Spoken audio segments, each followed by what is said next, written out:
Oh, hello, wake up. Good evening. It's Thursday, January 23rd, 2025, and I'd like to welcome you to the meeting of the South Brunswick Board of Education and to call the meeting to order. Please stand for the Pledge of Allegiance and please remain standing for a moment of silence in honor of one of our faculty members that we lost, Miss Jennifer Spencer. I pledge allegiance to the flag of the United States of America and to the republic for which it stands, one nation, under God, indivisible, with liberty and justice for all. Please remain standing.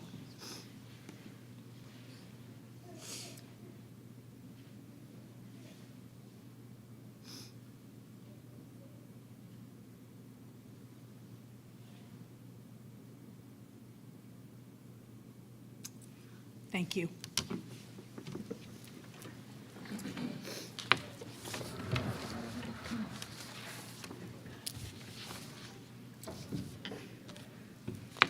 I'd like to read the statement of advance notice.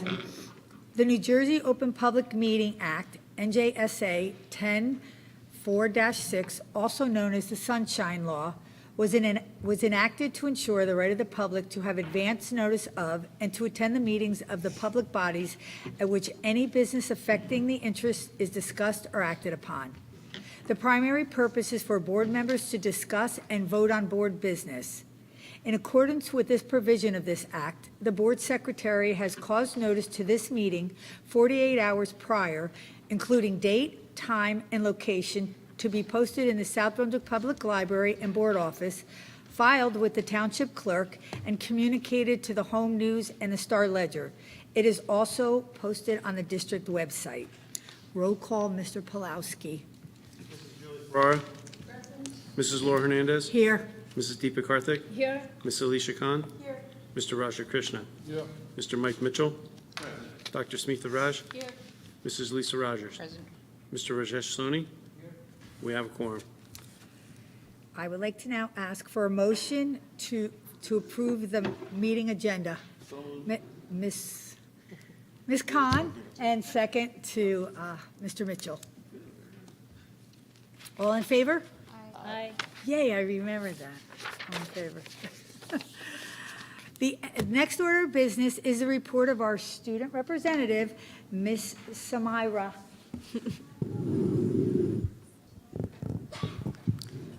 Hi guys, good evening everyone. Starting off with some school news, on January 17th, Student Council hosted our first pep rally of this year to recognize our winter athletes and showcase the talents of our different school organizations. There were different performances from our dance and our cheer team, Temptation, trivia with our staff and admin, and we even welcomed a phenomenal performance by our drumline. Many of our clubs and our class councils participated in games during the event, and the class of 2025 earned the Spirit Cup for overall best school spirit. Our SB choir is doing their yearly Singing Valentine fundraiser. They will be sold for $8 and $10 with the Singing Valentine plus a flower. And we are very excited to announce that contestant registration will open by the end of January for Mr. SBHS, an event that Student Council hosts annually to showcase the skills and talents of our senior class. This year's theme is SBHS's 2024 Wrapped. Our peer leadership program at the high school did a scavenger hunt with the school and our freshmen to better accommodate them to our building. And our High Tops program presented their workshops to juniors on embracing and evaluating identities. Our class councils have joined in on our Valentine's Day spirit and are selling candygrams and teddy bears during lunches to be delivered on Valentine's Day. And the class of 2026 is bringing back Bagel Fridays starting January 24th. Moving on to athletics, we are accepting sports forms for spring season tryouts. The deadline to submit winter forms is Thursday, February 6, 2025. Please get your child's sports forms in early to avoid delays in the process. More information can be found in your athletic handbook on the high school and the middle school website. Thank you for your time and have a good night, everyone. Thank you so much. Next up, we have the report of the superintendent, Mr. Fetter. All right, welcome everyone. We have a great little audience today. A couple things. You heard we did a moment of silence. We did lose Miss Jennifer Spencer, a third grade teacher at Brooks Crossing.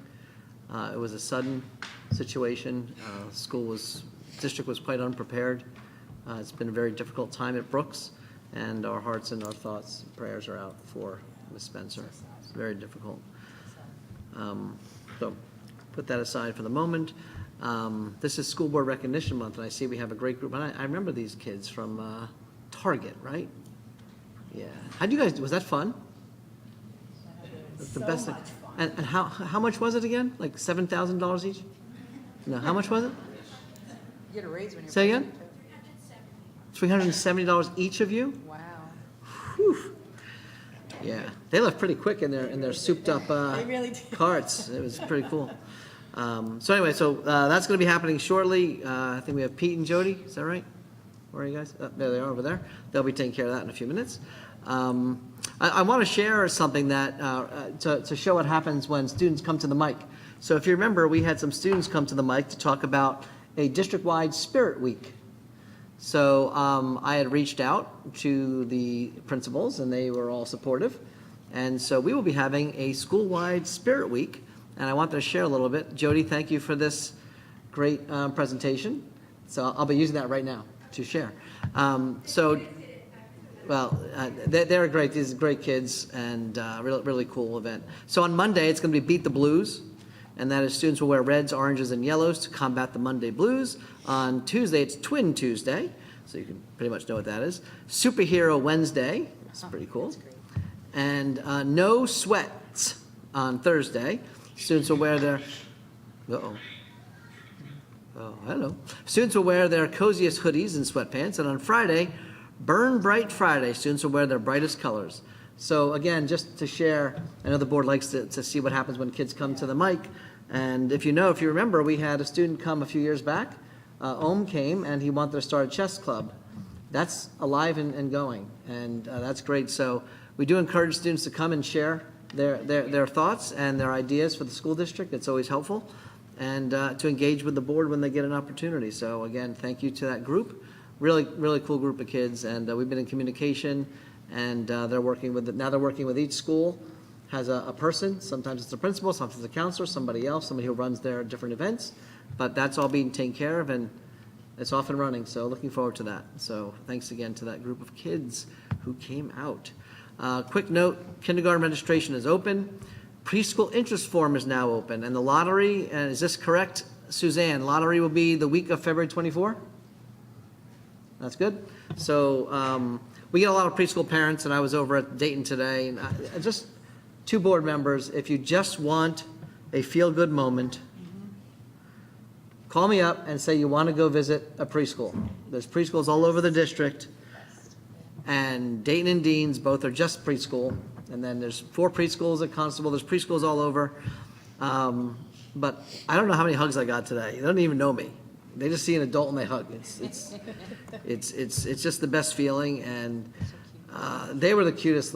I'm telling you. So just makes your day. I should start every day at a preschool. My day would be better. So it's really cool. Megan, are you here?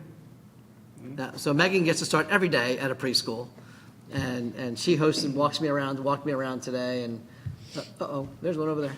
We got one. We got an escapee. But really, it's something special. And I've been talking to various superintendents, some of them who have not done preschool yet in their school districts and have the opportunity. And my thing to them is, it is absolute ew the first 6 months. It was, I can't say the bad words, it was not fun.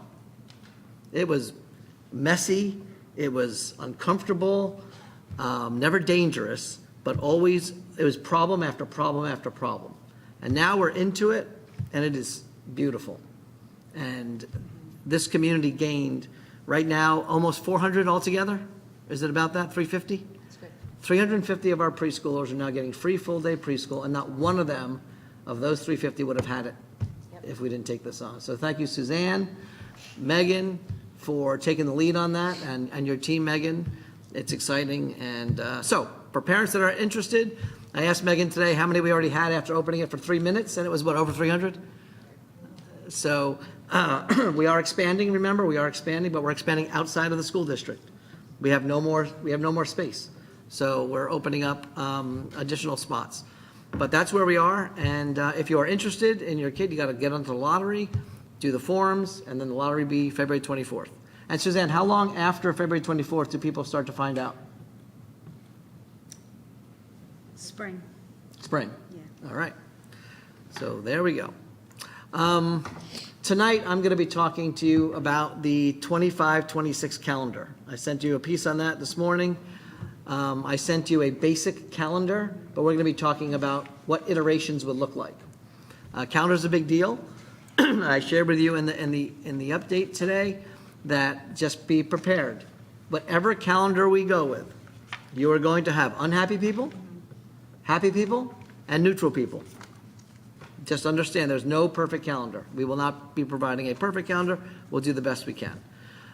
Performance of the Parendale players. I know some of you were there last night to see Puffs.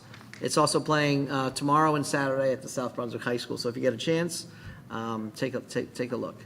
Another save the date is South Brunswick Reads. You heard about that from the librarians and Evelyn the other night, and that is going to be Wednesday, February 12th. Just something to mark on your calendars from 6:30 to 8 at the high school, and all are welcome. I want to talk about real quick about budget news, because every meeting starting soon is going to be budget. But really right now, and it's going to lead into my second part of the conversation, a few of us were asked to speak to the Joint Committee on Public Schools on what happens if the federal government withholds funding from the states. Okay? That, I think, comes from some things people heard about the DOE being shut down and the federal government and all those things. So it has people worrying. So this joint committee, which consists of legislators from the Senate and the Assembly, they have a regular committee, and they asked some superintendents and business administrators to speak. So we spoke, and I'm just going to share with you what I shared with them in a nutshell. In a nutshell, we get about $5 million. If we lose $5 million, we still have to provide everything in a child's IEP. So what will happen is we will provide everything in a child's IEP. It will be done in a legal way, but I will not say a good way, but it will be legal. After that, all the money that we would have put into special ed from the federal government would then be taken from the operating budget, the regular budget. That would mean massive cuts. I told the committee 70 full-time teachers, or the equivalent of in any other position, would be cut if we lost $5 million from the federal government.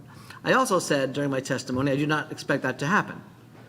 But since they asked us to be prepared, we'll be prepared, but I'm not expecting a note saying all of your funding is cut off. That would be very problematic, but since we were asked and I did testify to that, I wanted to share that with you as well.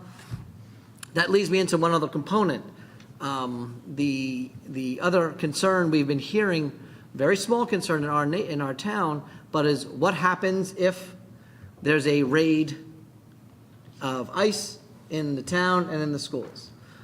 Again, not something else I'm expecting, but it's something that is of concern to people. So I just wanted to share that the New Jersey has put out a set of protocols for what's called immigration enforcement. And that is something we're getting our hands around now. This is all obviously very fresh. But again, we want our families we want to know the exact information and the protocols and the preparedness in the case that anything out of the ordinary occurs. As of right now, as I said, I'm not expecting either of these things, but we should be prepared, because it's not appropriate for us not to be prepared for whatever could happen in our school to our families and our students.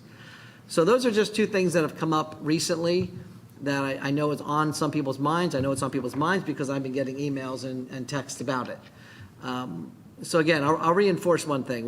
The budget, we don't know yet what to expect with state aid. I am not expecting anything to happen with our federal monies. I can't say for sure. Obviously, I have no crystal ball for that. And as far as getting rated for immigration status, I'm not expecting it, but we will be prepared and know the law and know the rules on how we manage. And that's what I can tell the community at this point. People might be looking for some form of political stance. That's not what this board does. That's not what the superintendent does. I will share with you what the realities are of what we deal with. And at this point, there's a lot of hypotheticals going around, and that is what happens sometimes. But I can tell you the one thing I will say, which is not political, is we will take care of this district. That's what we do. Now, what that means exactly, I'm not exactly sure just yet on every factor, but that's what we do, and we'll be learning more as we go, and I hope to not learn anything that wavers on what I've shared as far as not expecting these things to occur.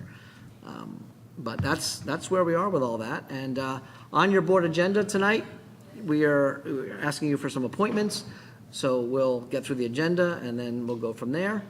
But is there any questions on anything I've shared tonight from the board? Ms. Rogers? Yeah, so, thank you, Mr. Fetter, for that update. I do have one regarding the preparedness. So, I know that there's only certain information that can be shared with the community and/or this board. What is your expectation in terms of sharing information? Is it going to just go to families? Is it going to go to the community? What is your thought process? It may still be too early, but I'm sorry, on the ice preparedness. Do we know, is there any idea if you're going to be sharing it just to the families or to the whole community?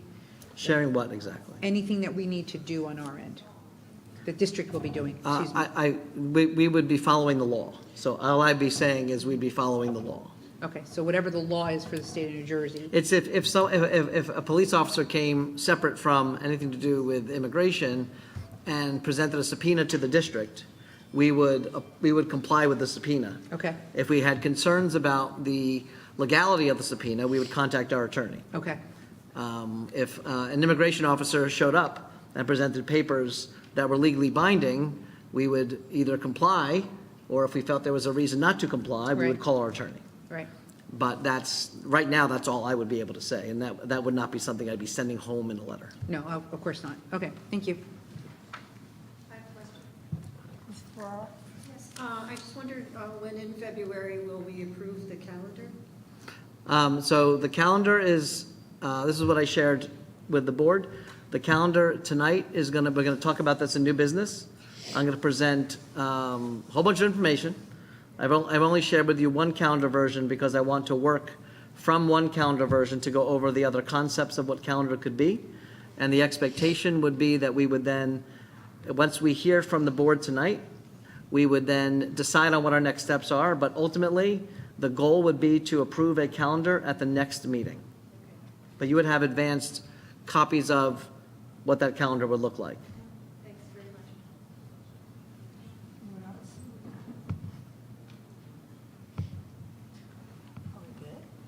I'm good. You're done? That's it for me. Okay. Okay, so thank you. So next up, I'm going to call up Mr. Ratin to come on up and Ms. Jody to come on up to the mic.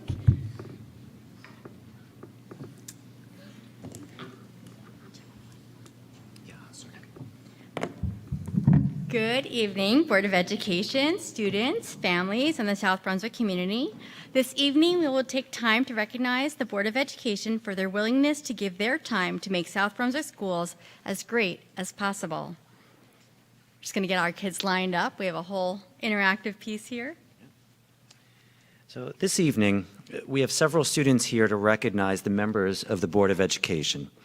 These students were specifically selected because of their character.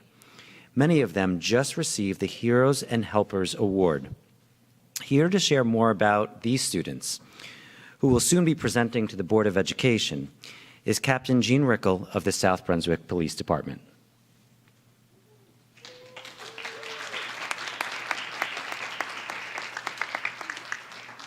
All right, just so that you understand the nature of Heroes and Helpers and the kids that you have standing in front of you here, I'd like to give you a little background on it.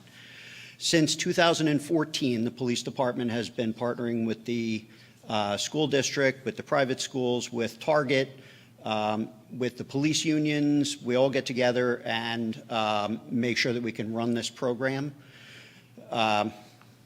these are the best kids. These are the kids that are the community helpers. These are the kids that always put everyone else's needs before their own. So our goal is to identify those kids and make sure that we recognize them appropriately.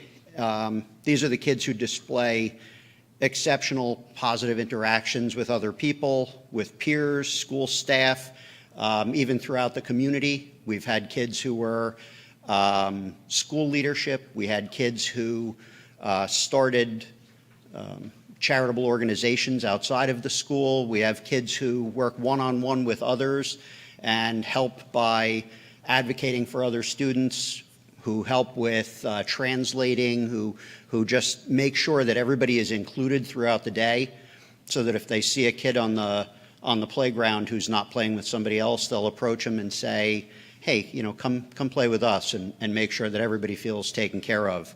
So these are some really great kids. Just some numbers here.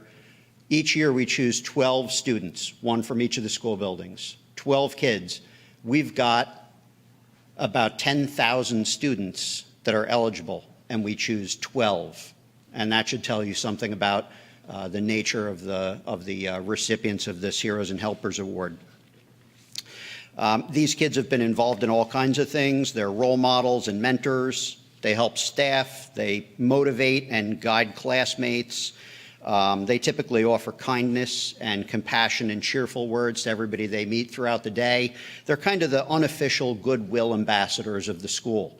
So when you've got a new student or a student who feels left out, they're the ones who generally will reach out and say, hey, come be a part of our group here and make sure that everyone is well taken care of.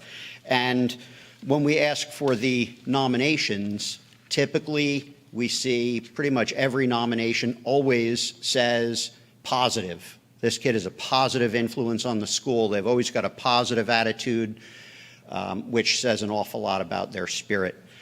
Some of the specific things they've been involved in over the years, actually actively reaching out to others to play on the playground, to become involved within the classroom, volunteering to work with special needs students, charitable organizations, advocating for welfare of fellow students, working with non-English speaking students, interpreting and making them feel welcome and included, demonstrating an outstanding moral compass, putting the needs of others above their own, and for the most part doing all of this with smiles on their faces, which tells you that they're not forced into this. They generally, they enjoy all of what they do. They enjoy reaching out to others and being that positive influence. So these are the kids who are always working to improve the lives of others around them. So what they get out of this, I wasn't going to mention the specific dollar amount, but you can see it's pretty significant. That's a pretty good shopping spree. Aside from the gift card from Target, they also get a certificate that shows what a special occasion it is. We decorate a shopping cart so that we've got their license plate with their frame on the front of it, and they push it through the store and it attracts attention, and they get their own personal police officer shopper. And when anybody approaches and says, what's this all about, that police officer is always happy to tell everybody about the good things that this kid has done. So it's our way of taking care of these kids who seem to always take care of everybody else. Just a quick observation from that afternoon and from most of the Heroes and Helpers events that we've run. Many of our officers remarked afterwards that they had to remind the kids to buy things for themselves. These kids went right for the aisles to get items to donate to the food bank, items to donate to the needy. They went right for gifts to give to other people, and our officers had to remind them, hey, this is about you too, so make sure you get something for yourself in this. And I'd like to say that this was surprising, but after doing this since 2014, it really isn't. These are the kids that, for these kids, this is kind of the rule rather than the exception, that they're always thinking about everybody else. So that's just the kind of kids that these are, and we're always happy to show up and celebrate each and every one of them, and to let them know that you guys are the police department's personal heroes, and we like to recognize you for all the great things that you do for other people. So thank you guys all for doing that.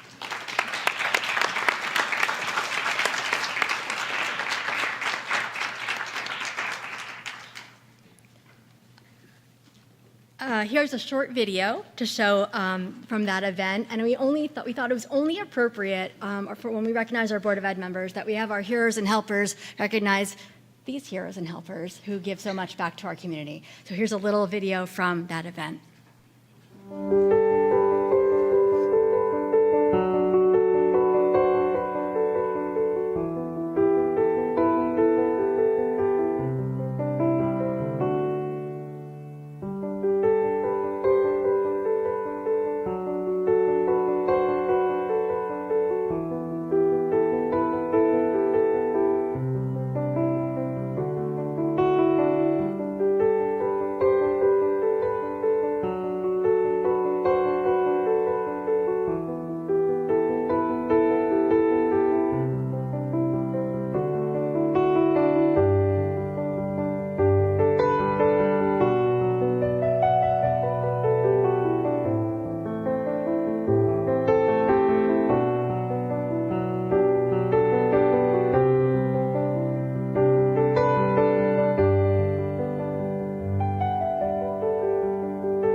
I'd like to first thank Mrs. Bonnie Capes, the principal of Crossroads South, for putting that together for us this evening. Fortunately, she couldn't join us this evening, but Bonnie's right there. she is.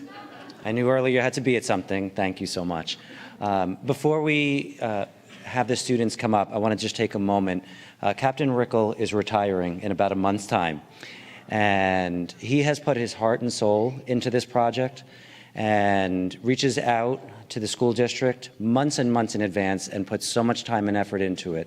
And it's been his baby, and it's been something that has truly made a difference in the lives of so many students. So I want to thank you for all you've done and congratulate you on your retirement.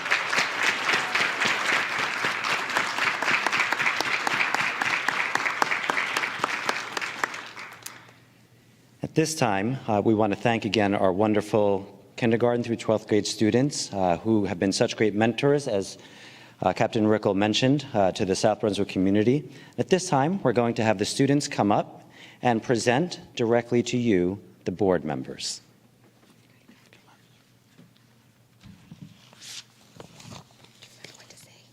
Hi, my name is Via Toy from Greenberg Preschool. Thank you for staying up late. We will date even past my bedtime.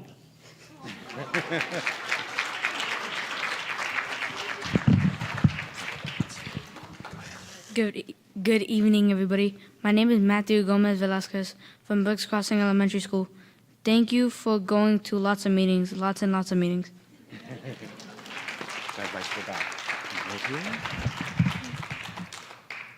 Good evening. My name is Lena Miranda from Brunswick Acres Elementary School. Thank you for giving your valuable family time for all of us to have the best education possible. Right up to the mic, really close to it. My name is Preston from Cambridge Elementary School. Thank you for working together to solve problems like we do in school. Come really close to the mic, okay? Go ahead. Good evening. My name is Kelsey Sims from Constable Elementary School. Thank you for creating and joining committees to solve all those problems. Come really close to the mic, okay? Good evening. My name is Lucia Pia from Greenbrook Elementary School. Thank you for preparing for the meeting so you know what you're talking about.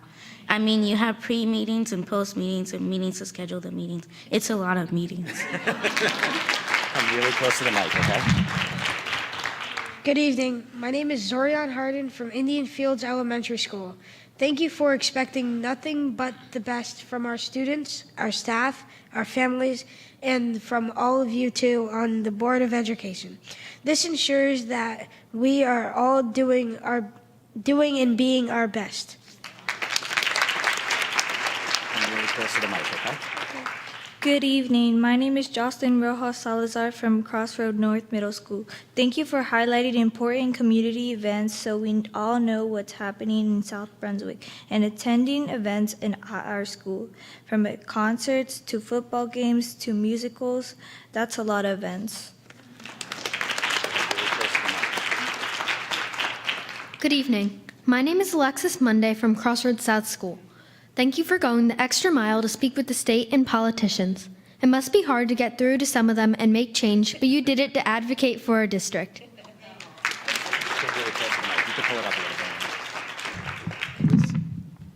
Good evening. My name is Andres Como from South Brunswick High School. Thank you for your commitment to our Board of Education. As a small token of our appreciation, the Transition Center has created a thank you gift for you, including a stovetop potpourri jar and thank you cards. We also have a certificate celebrating you. Please turn around now and find your gift and certificate on the stage. Thank you for all you do and for all of us.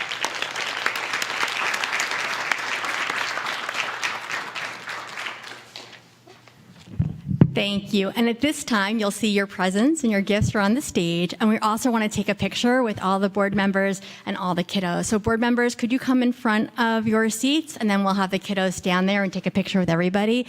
Thank you for all you do for our district. We really appreciate you.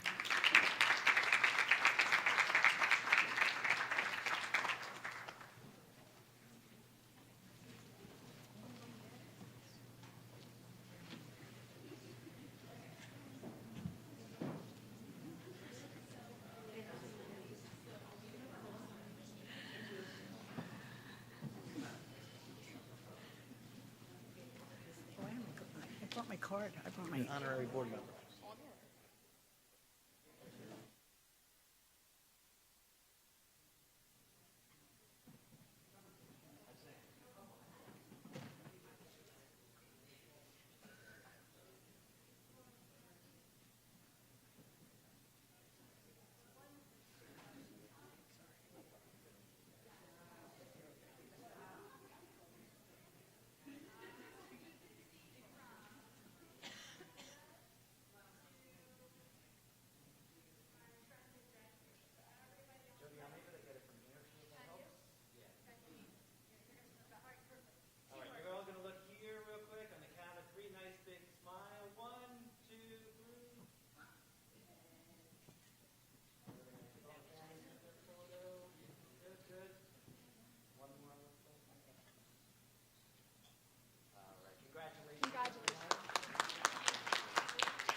moving furniture around. That was really good. Good, thank you. All right. I promised you we had it under control. Yeah, we're done. What? That's no song in there. All right, we're good. Thank you very Yeah, much. you're welcome. Thank you, guys. Thank you. One second, just one second.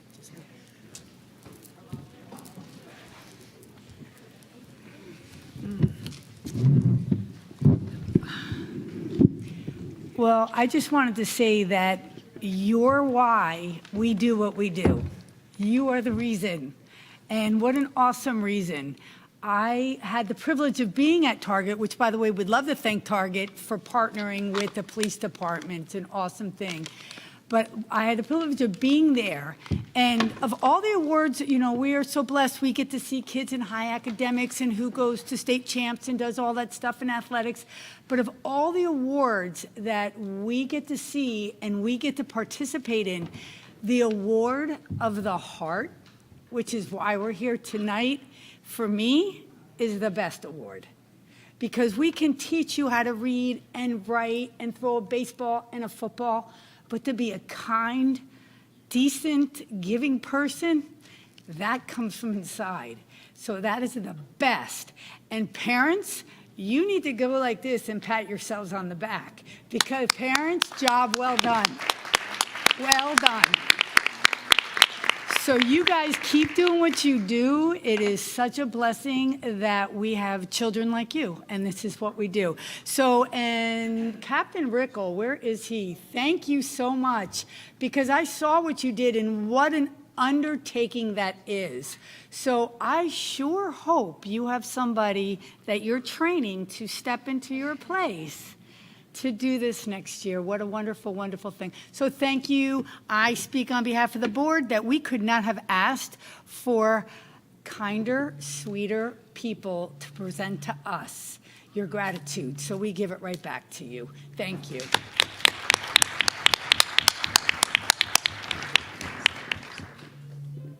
Right now. Okay, so now kids, it's a lot of boring stuff that's going to go on. It kind of is. So you are welcome to stay, parents, but please feel free to get up and leave. We will give a couple-minute break right here, so if you want to leave, go right ahead.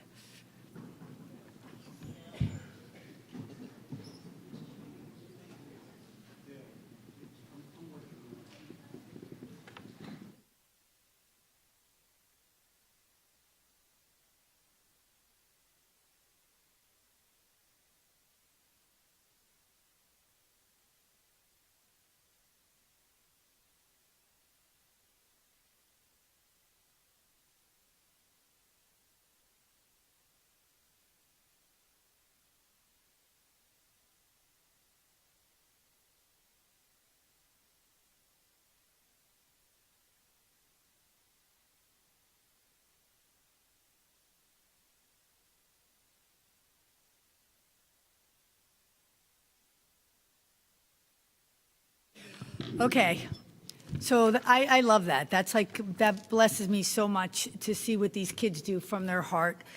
So the next order of business is for board committees and liaison reports, but we're not going to have any because we have to vote on our new committees tonight. So we're going to do that. And then after that, we have our public comment. In our board retreat, we had decided, instead of having two separate ones where we had public comment just for agenda items only, and then another one for anything, we just said, well, let's just have one for anything, whether it would be for agenda items only or if it was for anything. So this is our public comment, but I need to read the statement first.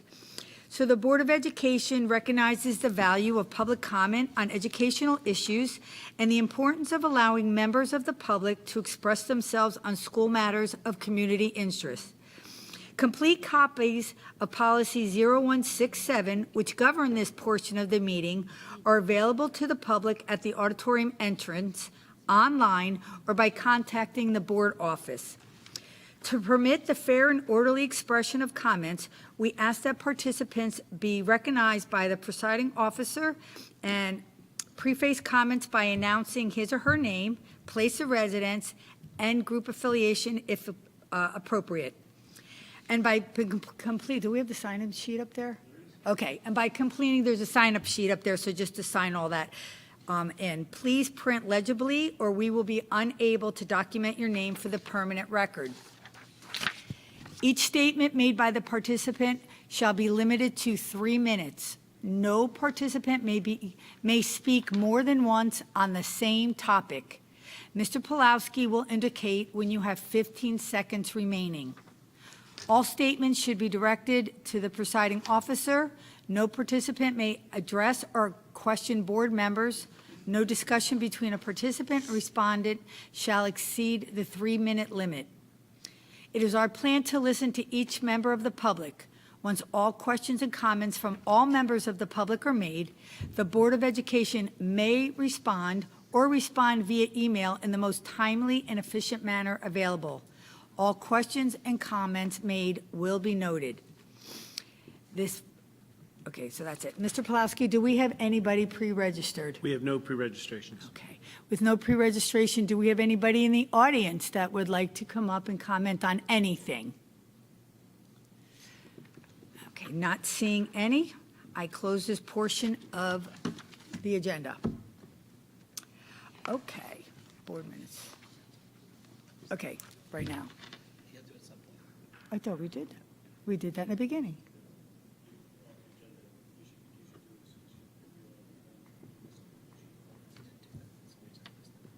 I did the board minutes. I did. Oh. Okay, so now I'm looking for the approval of the board minutes of January 23rd. Oh, for December 19, 2024. And Ms. Rogers, second. Okay. Any changes? Now old business. Any changes? No changes? Okay. Now, the next order of business is old business, which is enrollment. A real quick update. The main update is Dave and I met today with Township Administrator, and he provided us some information that he's going to be taking care of regarding the new construction. Obviously, that's a big deal. As I've shared with you, we have 3,100 units that have been placed in South Brunswick that at some point will be built. Right now, we are looking at 3 specific areas. One area where we already have 46 students coming from, which is the 1,700 units behind Black Horse Lane on Northumberland. There are approximately 6 buildings completed with 15 units per building, and we are currently receiving 46 students K-12. We'll be getting an update on the expected amount of units completed by this July, as well as following July, so we can start planning and preparing. The other big unit that is, I think, pretty much getting close to being ready to come online there are townhome apartments on Henderson Lane that are pretty much completed, and they'll be, so what they're going to do is they're going to check the certificates of occupancy, the count, and give us that information so that we can prepare on what we might expect depending on what type of unit it is. Okay, so we expect different amounts for different number of bedrooms and whether or not it's a low-income housing or not. Those things come with a basic formula we'll use to determine expectation over a 5-year yield. But that's all what we do to try and make sure we're balancing the budget accordingly to our expected number of students. The third one has no current units online, but is also very large, and that is the one on Shocks Crossing and Ridge Road. That one's moving fast, but there's currently nothing finished there. Those are 3 we're watching. Those 3 alone represent over 2,200 homes. So those are the 3 biggies that are coming down the pike. Obviously, that's important information for us. And Brian Bidlack, who's the Township Administrator, will be working with David on getting us the most up-to-date information. And David will continue to keep that updated as best we can. Budget season is a pretty big deal, and this is pretty big, important information. So we thank Brian, the Township Administrator, for working with us and getting us the information we need for that. And that was a result of our meeting today with the Township. So that's my update on enrollment. Any questions? Henderson's almost up. Henderson's, the buildings look complete. Really? On this side of Henderson, on our side of Henderson. By first student, Yeah, right? that area, By first yeah. student bus, Yeah, right by Royal Oaks. three buildings, I believe. I gotta go take a ride because I can't see it. Gosh, last time I went there, it was just like leveled. I'm telling you, things Wow. move. I honestly can't see it. I gotta go look at it. Yeah, so. Anyway, that's the update on enrollment. Next up is, to the mic on this one. okay, so this is new business. Mr. Feder is going to talk about the calendar. Reggie's going to help me out a bit. So the first thing Reggie's putting up there for us is a document that outlines kind of how we approach a calendar. There are certain factors within the calendar that kind of dominate its construction. And the first one, of course, is when you start. Now, right off the bat, someone might ask, why don't we just start before Labor Day? Our contracts with our staff start on September 1st. And there doesn't seem to be any interest in any adjustments to that at this time. So all of our calendar iterations that we'll play with all will start with 2 teacher days, because teachers have 185 days and students have 180 days. So a calendar has 185 school-type days. The first 2 start Tuesday and Wednesday after Labor Day on every calendar you'll look at. That's not really changing. The other part I just shared with you are the contractual professional development days. That's all contractual. There are 5. Questions we might get asked sometimes are, well, if you take 2 early release days, can that count as 1? The answer is no. 5 full days, those 1 and 2 are not changeable. Now you get into where there's discussion. The third one I'll talk about today is how we handle religious holidays. I'll get into that. The fourth is November, which is parent-teacher conferences. A few years back, we moved to November being a full week off attached to NJ convention, and that is not a requirement. That is a choice. The fourth is spring break. There's nothing in any code or direction that requires a district to provide a spring break. That is not something that you have to do. These are traditional things we do. Winter recess. There's nothing that says you have to have a winter recess. There's nothing says that if you do have a winter recess, when that needs to occur. Okay? There might be a holiday or 2 in there that you would take, but you're not required to do that. And then the school end date, of course, is a big deal. So this year, obviously, is as late as I can ever remember going to school, June 27th. And if we can, Reggie, can we move to calendar 1, please? Just give Reggie and I a chance here. Reggie's going to do his best, but I did give him a kind of a daunting task. Look at that. That's draft 6, draft 4, draft 2, draft 1. No, draft 5. Yep. There we go. All right. So this is the calendar I sent you. This is a traditional. Any way to make it a little bigger, Reg? We're going to find the sweet spot. A little higher, a little higher, a little higher. Stop! Thank you, Reggie. So that's as big as we're getting. This is a traditional calendar with all of the things in the calendar that we traditionally do. That means it starts after Labor Day. We take a day off on all of the holidays that we have been doing. Those holidays, I'll do them in order. We start with Rosh Hashanah and Yom Kippur. We have Diwali. We have, we have Martin Luther King. We have Thanksgiving. We have a winter recess. Then we have President's Day. March 20th is the first day of Eid. Then we have a spring break.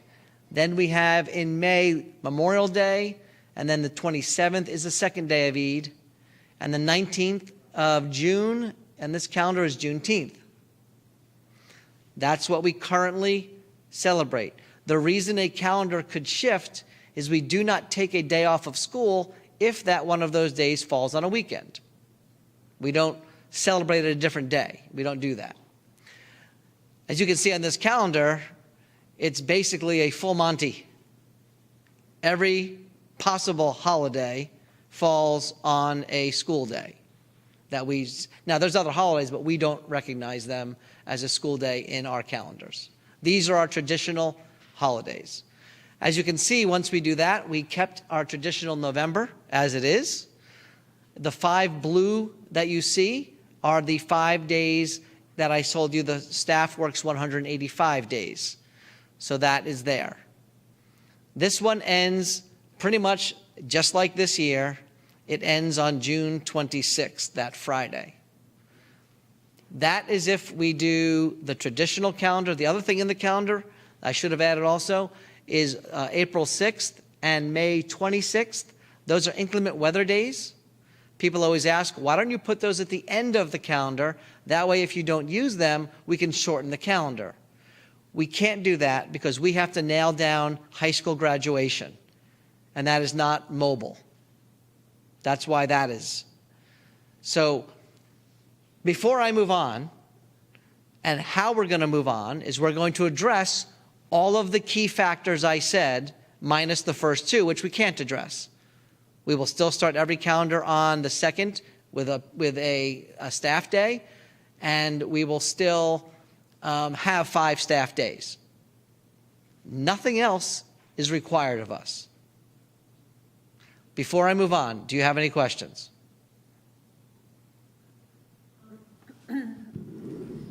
In relation to the religious holidays that you post on the side of the calendar months, I noticed that you mentioned Diwali and Rosh Hashanah and everything, but Christmas is not identified as a line item holiday. Yeah. I just wondered why that is. It falls on a day we're closed already. Just like Good Friday falls on Friday, April 3rd.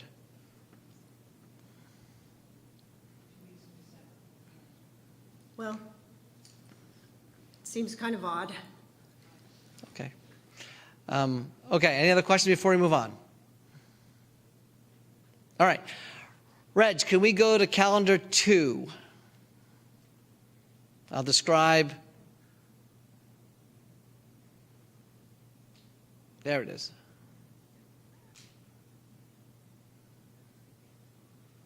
All right, now we'll do there we go. All right, thank you, Reg. Okay, so this calendar I call Blow Up November calendar. As you can see, the big shift in the calendar is the 3 days attached to teacher convention, November 3rd, 4th, and 5th. What complicates this is the 4th is Election Day. There are rules about Election Day. Let me explain the rules so you understand. The more you understand, the more we'll be able to move forward. So I'm going to go a little slow, but I want you to have all this. The rule from the governor on Election Day is this. A school that has a polling location can be virtual. However, a school that does not cannot be virtual, which means in a district like ours, we would be split, virtual and not virtual. That's not a good scenario. So if we do have school on that day, we either have a full day with everybody present, which is what we've always done in the past, or you can make an early release day, or you keep it closed. That's the days. In this version of the calendar, we do not have that full week of November. We would have school on the 3rd, 4th, or 5th. Now, I also want to share with you the 3rd and the 5th, not the 4th. The 4th would be a teacher day. I want to share with you that that teacher day can be moved. In other words, we could have school on the 3rd, 4th, and 5th and move the 4th to anywhere we want on the calendar. So this is just a sample. What I am looking for from the board is what concepts are you interested in? A traditional? Do you want me to maintain November? Do you want to blow up November? Don't worry about the specifics. The key things to worry about are the big ticket, which in this case is blowing up November, and the end date. People want an end date usually as early as possible.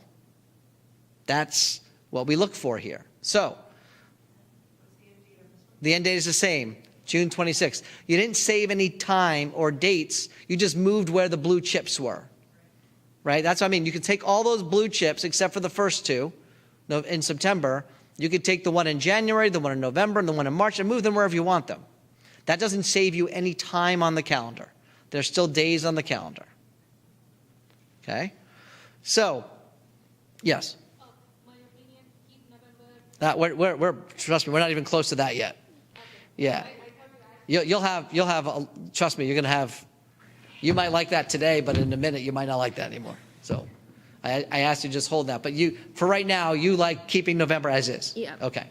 So this is the calendar that moves that away.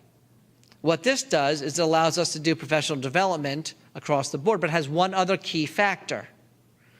The key factor, if you do this, is this would probably require us to then go to early dismissal days for conferences like we used to do. That's one way you look at it.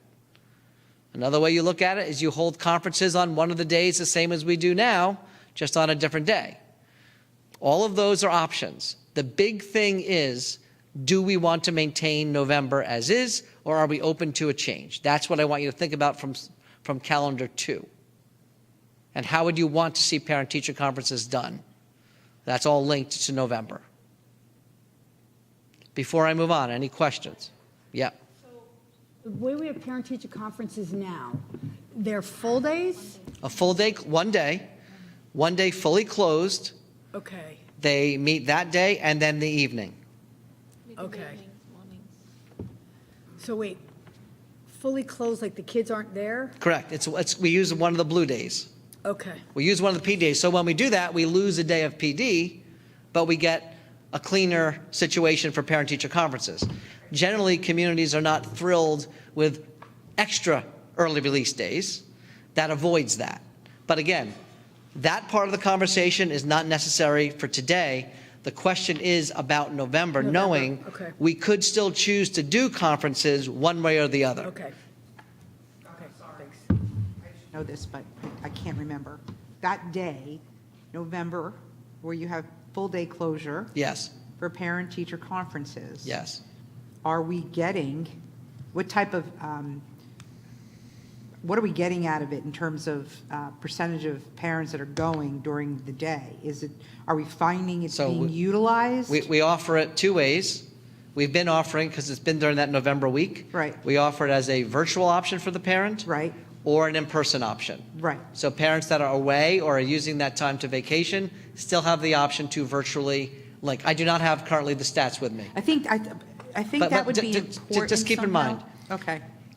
it doesn't change what I'm No, asking. No, I So understand but that. I got to stay on, I don't want to go too much red herring. Okay. The issue of how we deliver conferences can still be on a full day. Right. Or it can be during early release days. That's where I'm going. The question is, which does not change the calendar question. Right. The calendar question is, do we maintain November Okay, or not? That's what this calendar shows. thank you. All right? Yeah. Rajesh, into the mic. I can't read. What's 6th and 7th November? Which month? November. The NGA. Oh, NJEA convention. We're always closed, statutory in New Jersey, that all schools are closed on that weekend, that Thursday and Friday, whichever days it falls upon. It's called the New Jersey Education Association Convention. Got it. And that's so the red there is mandatory. There's no choice. Okay. Go ahead, Deepa. My question was, if we go to this calendar where we don't have the entire week off starting November 3rd, what's the advantage to the community? What are we trying to achieve? The change would be that you're adding another professional development opportunity for staff instead of using the day the way we currently use it. But also you're spreading out those days to attach to other places to have different breaks across the year. That's the trade-off. There's no trade-off on end of the year in this calendar. Less days off in November. Less days off in November, which is better instructional time. Still in 26 June. Right, because you're not changing anything except for moving the blue chips. It's less days off in November, but not less days off. Not days off in We're the just year. we're So just for example, spreading them.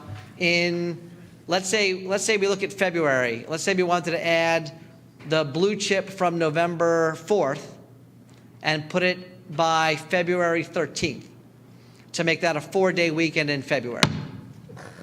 People do that instead of attaching the days together to spread out when professional development occurs and a little more breaks in the course of the year. Just so you know, I'm not advocating, I'm showing you options.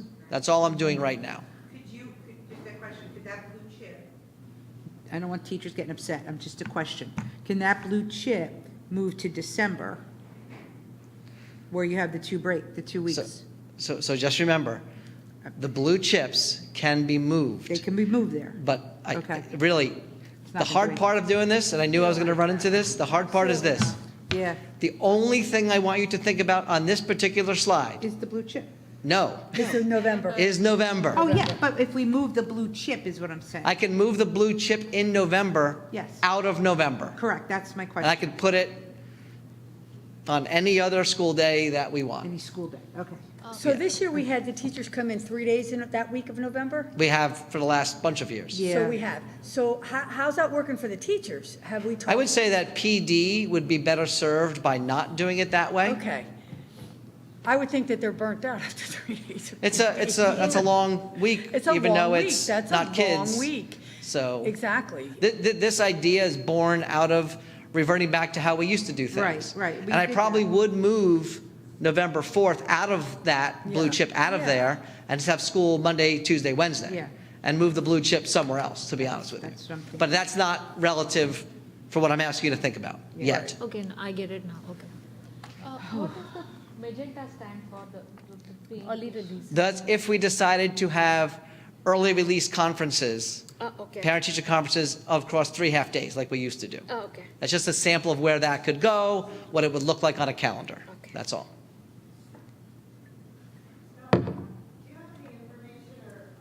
On how many parents now do online conferences? So I don't have any data with me on that, but If you had to guess. I'm not going to guess, and it's not the least bit relevant Okay. to what I'm asking for just this point. There's a lot of good topics. How we deliver conferences is a good topic. It doesn't change the calendar, except if we want to take one of the blue chips and make it a full-day conference like we currently do, or move that to professional development and go back to early release conferences, which can change anywhere on the calendar. Focusing on right now is that first week in November. That's it. Not conferences, not vacation, not PD, not nothing. Just that first week, whether we want the teachers to have PD there, not have, just, are we blowing that up? Like he said, when he says blowing it up, meaning, are we going to change? Thus, so out of that whole calendar, we're looking at November 3rd, 4th, and 5th. That's all we're looking at. November 6th and 7th are non-negotiable. That's from the State Department. So that's the only thing that we're looking at, not anything else. Am I correct All right. with that? Yes, I'm going to move on. So, Okay. draft, next draft. I think I already collapsed 3, so let's just go to 4. That's fine. All right. Now you're all sitting down, right? He said he deleted it by accident. So, to everybody watching and whoever is going to have a kind of comment about what I'm going to show you, uh-oh. You lost it. Reg, you can't lose number 4, Reg. That's the fun one.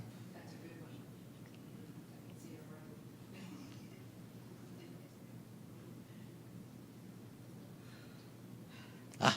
A little bigger. A little bigger. A little bigger. All right, Reg, thanks. All right. Okay. The question I get asked is, why do we end so late? So I prepared for you a calendar that would get you out of school on June 12th. That is early as hell. Instead of June 26th. That's 2 full weeks earlier. Like anything in life, to get something, you give something. The give here is very, very big give. So I'm going to show you what it means. This means all religious holidays that are not federal holidays would be school days. That includes 2 days of Rosh Hashanah. Well, I'm going to re-say, anyone watching, I am not recommending this. I am not saying this is a good idea. I am showing the community and the board what it looks like when you get the question, why do we end so late? Okay? That's all I'm doing right now. To all the people watching. You would go to school on the Jewish holidays. You would go to school on the Muslim holidays. You would go to school on Good Friday. You would go to school on Diwali. That's how this would be. People asked about Christmas. Christmas is a federal holiday and falls in what we currently call winter recess. But all the holidays that we currently, this is just the way we do it in South Brunswick. This is not the same way every district does this. My wife's district does not take any of these holidays as half day or full days. They are all school days. And different districts do different things. There's no rule. To get us early, all of those magenta are holidays that we currently recognize and observe with a school day of closing and opening them. As you can see, that's 1, 2, 3, 4, 5, 6, 7 days. But I said you get 2 weeks back. So what else did we do? Well, we would cut the winter recess short by a day and come to school on Friday, January 2nd. That's one option. You could you cut the spring break short by 2 days. Juneteenth does not come into play because the school year would already be over. Those are your extra days. Now, we could do a lot of things with this calendar. If the board wanted to do this calendar, we could play around with the blue chip days again. We could also blow up November. You can plug in a blue chip on January 2nd and make it a flex day for staff. You could do all kinds of things. But the only thing I want you to think about with this calendar is, are you prepared or interested in ending very early, however, coming to school, having schools open on all of the current religious holidays that we currently close for?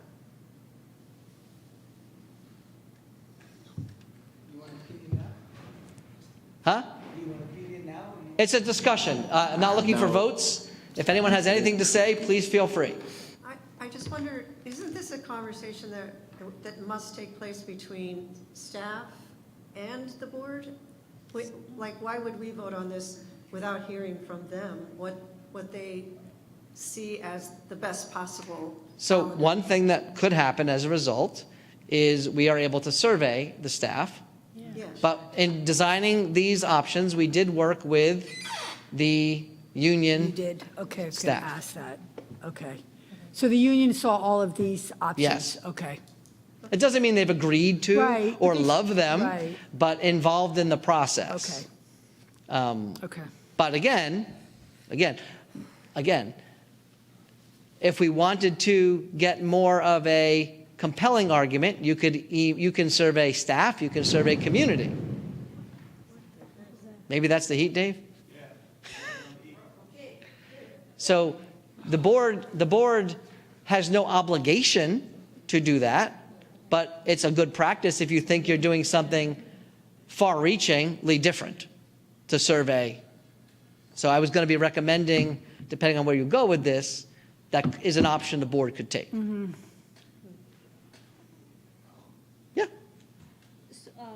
But if a child wants to, if we were to go with this, the excused absence on religious It would be an days still excused absence on a religious holiday. remain. Okay, I just wanted to clarify. Yes. that. Yeah, okay. I want to talk about December. Okay. We've always had this 2 weeks, thereabouts, 5, 7 days, depends on. It depends on when it falls, Right. yeah. So the question I would have is, if we, what if we did not have, if we had school it's hard for me to see it, I can't see that far. The 29th, 30th, and well, not the 31st, but if we were in school that Monday and You could have school the Tuesday- 29th, the 30th, the 31st, Right. the if- 24th, the 26th. So that would, so 29th, 30th, 31st, what did we say, the 20th? You could, in other words. That would be you- 5 days. In other words, you could remove the winter recess. 1 second. You could remove spring break. Right. You could remove whatever you want. So I just, this is a discussion, this is not, I'm just putting it out there. You've got 1, 2, 3, 4, 5, 6, 7 holidays up there that would be removed, right? But if you could get those holidays back by shortening winter break, or by You're not taking shortening those winter- days out and giving them back, would You- that be an option? So remember what I said. I've already provided you what you're required to do and said everything else is up for grabs. I So want to make sure that winter break, though, winter break, is touchable. as I said from the very beginning, Okay. winter break is something we traditionally do. 'Cause that would be What 5 we would days. always be thinking about is, do students and staff need a break? Exactly, right. So. I'm just trying to come up telling with you, a discussion. That should not even be an well, everything's an option. Everything's on the But being in table. Why the it's school just a system, discussion. you're not going to get anything out of these kids at that point. Teachers, like, that's a very So difficult we- thing. We did not present To take the any winter break calendars away. Yeah. that removed winter break. Okay, that's. We good did to know. present a calendars that have us come back on, all the calendars have us coming to school on the 22nd and 23rd. Right. Which is bad. which is None not of the bad. calendars have us doing anything other than that, and then some of the calendars have January 2nd and different ways to use January 2nd. Okay. But this calendar really, when people say, how do we make this calendar end earlier? This is how you make the calendar end earlier. And as I said, is this worth the trade? I would expect of anything I show you today, this calendar will bring the most angst. Yep. And as I remember telling the board at one point during COVID, if you make a certain decision, you'll be met with visceral anger. This is that decision. Yep. So I would tell you, if you want to do this, you cannot back down after the tomatoes start coming. And they will be coming. They will be coming on social media. They'll be coming in person. This will remind some of the people that were here during certain superintendents' tenure of what this room looks like when it's completely filled with angry mobs. But if you do it, you do it. Yep. I'm just saying, I would always want to be honest with the board and let you know, if you weren't thinking already what this would produce, it would produce that. Yet, it would produce a lot of happy people, because they're very excited about getting out on June 12th. So you got to keep all that in mind.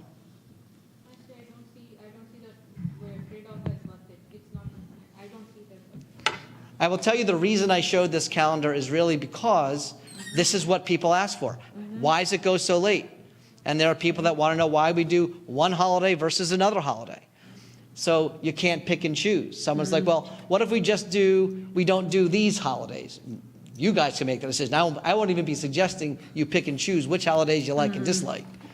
But it's all or nothing. And the all really includes everything but the federal religious holiday of Christmas. Otherwise, I would have had to put Christmas in there also. But at this point, that's what it will look like. No, Easter's Sunday. Easter's on a Sunday, every Sunday. Good Friday. But that's not, but that, you don't have to have it all. So it's The good to 2 see weeks, that Monday, the 22nd, and the 2nd are actually not included now, too. So a lot of discussion was not only about the ending date Yeah. being so late, but why do we have 2 weeks off? You Yeah. know, and so this is good to see this. Just to see what it looks like. Understand why. the thing we also look at when we do a calendar is, does it go into the next week? Right. So even if you give 1 day back, like in other words, if you come to school on January 2nd, so that, because it's kind of weird to come to school on one Friday after the break and then have a weekend, that's just kind of weird. If you did that, it pushes the end day to the following Monday. And then you're kind of losing some of the pizzazz of what you get. So again, based upon community questions I get, I'm showing the calendar.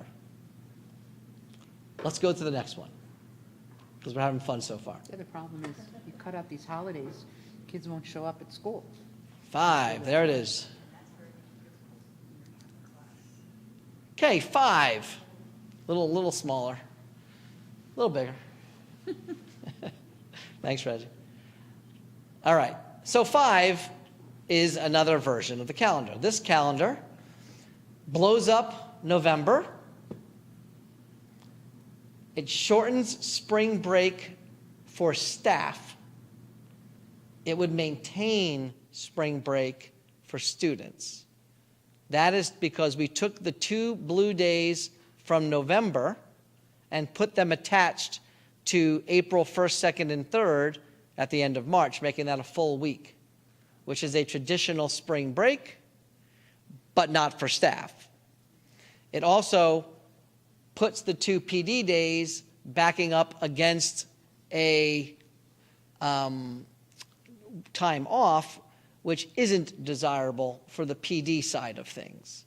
This is not a desirable calendar for PD.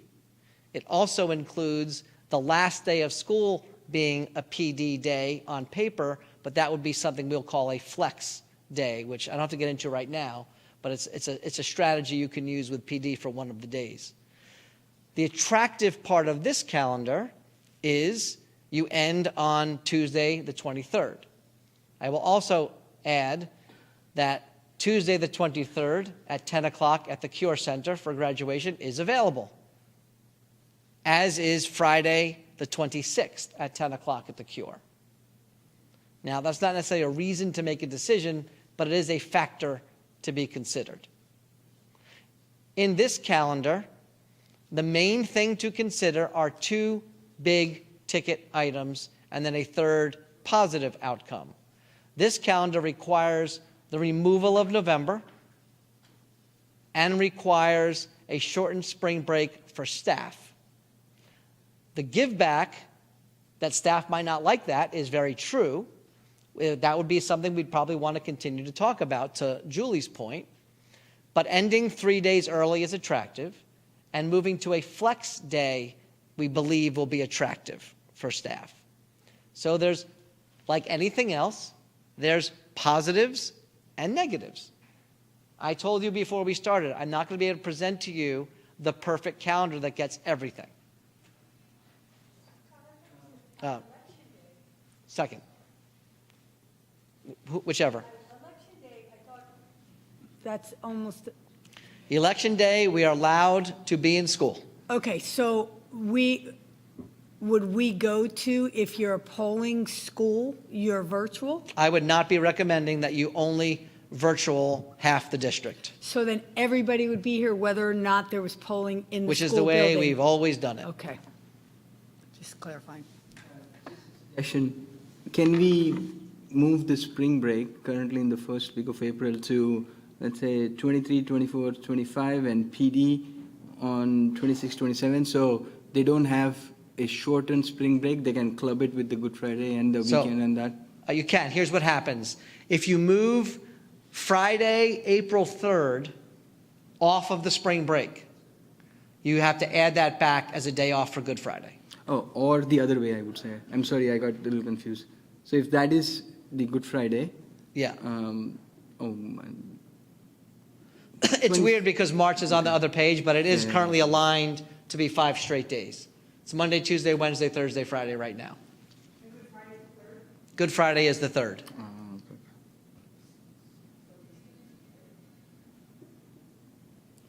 The attractive part again, ending on the 23rd, is attractive. I don't know that blowing up November is attractive for this community. I don't know that shortening spring break for staff is attractive for this staff. Those are just things. Again, how you shorten the school year is you have to pull days out of the calendar that are currently closed days. That's it. It was interesting to see, I think, from a staff perspective, if they would be interested in giving their 2 days in March so that they do get off earlier at the end of the year. giving the 2 days in March, I'm not sure what you mean. The 30th and the 31st, you Yes. said? Would be Staff days. staff days, that's what I'm saying. Yeah. If they would come in. Oh, if they would those- trade. Yeah, if they would Yeah, trade no. those two for. an Remember what I earlier said? release. I said, Yeah. that for a would be calendar like interesting. this, I said you might isn't want to so do bad. exactly what Julie Yeah. was suggesting, which is you would ask people that are most impacted. Yeah. This is That's not too bad. what you try to do. So it's not only that, remember, though. It's also November is blown up. And in this case, we would have to use the early release day conference model. We would not be able to consider a full day of conferences in this particular calendar.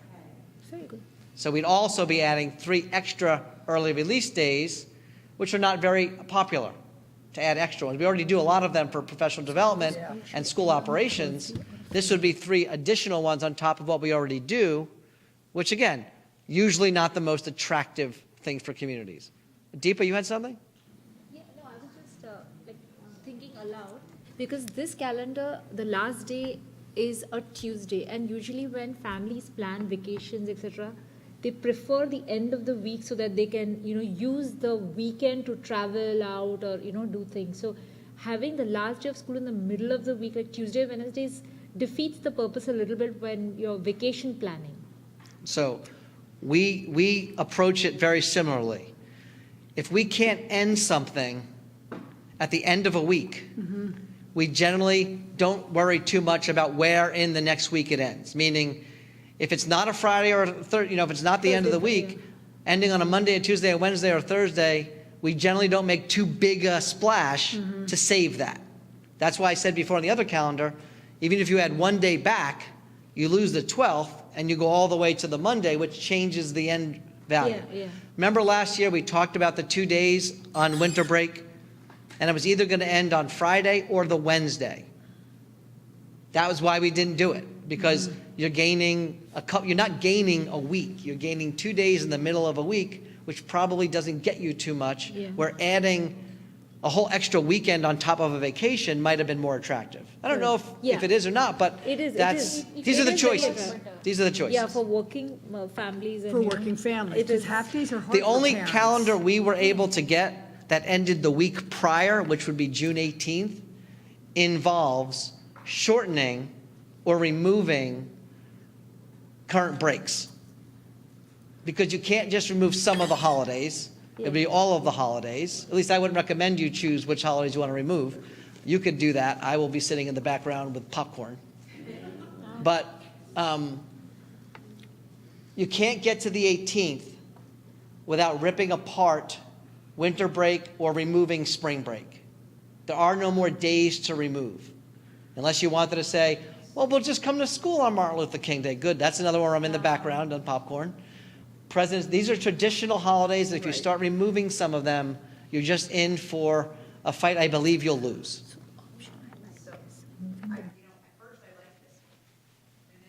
At June. And I'm thinking, well, that's just ridiculous.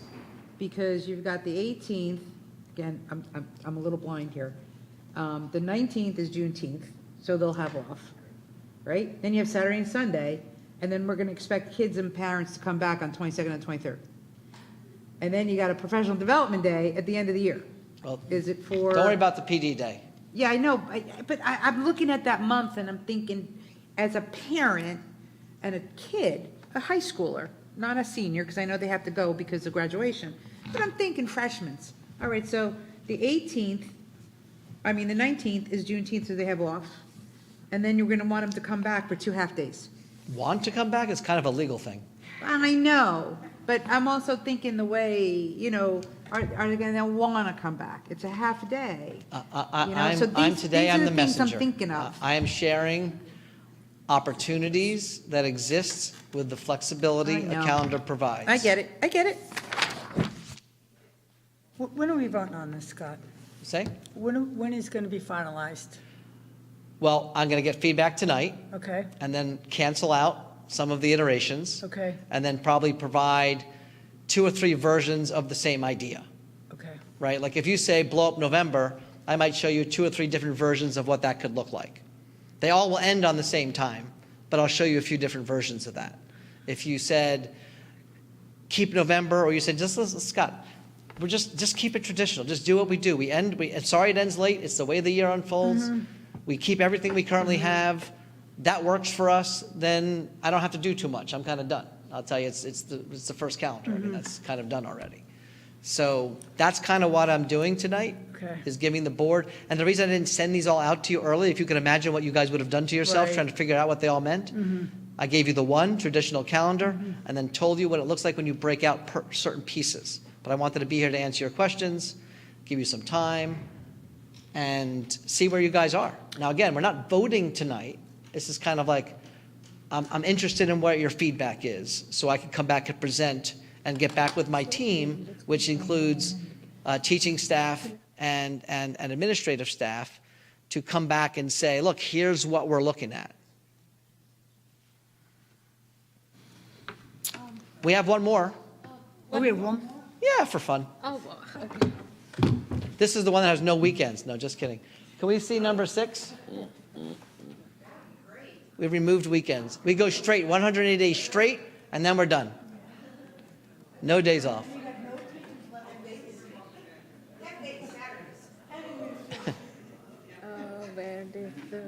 I don't believe there's anything that stops us from going to school on Saturdays, actually, but.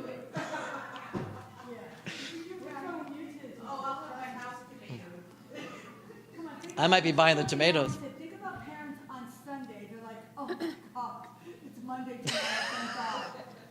And we've got 25 kids 5 days a week. All right. So calendar 6 is again another version combining the best of all worlds, right? So this is no holidays. This is no November. This is a spring break for students, not for staff. This is the one where you lose all your voting elections the next time you try to run.